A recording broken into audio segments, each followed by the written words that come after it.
मित्रांनो, महाराष्ट्र पोलीस दलामधील 17,461 जागांसाठी म्हणजे जी रिक्त जागा आहेत त्यांची भरती प्रक्रिया सुरू झालेली आहे आणि यासाठी 17,76,000 अर्ज आलेले आहेत. म्हणजे बेरोजगारीचा आकडा बघा.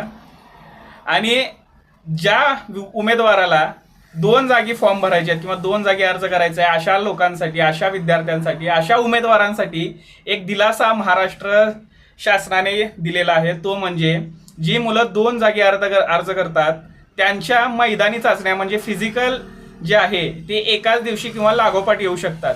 त्या मुलांसाठी दिलासा हाच आहे की त्यांना वाढीव 4 दिवसानंतरच्या तारखा मिळू शकतात किंवा 4 दिवसानंतर ते फिजिकल देऊ शकतात. अट एवढीच आहे की तुम्ही जो पहिला अर्ज केलेला आहे त्या पहिल्या अर्जाची फिजिकल चाचणी दिलेली असावी आणि त्याची पोचपावती तुमच्याकडे असणं गरजेचं आहे. मगच तुम्ही दुसरी फिजिकल किंवा मैदानी चाचणी देऊ शकताय.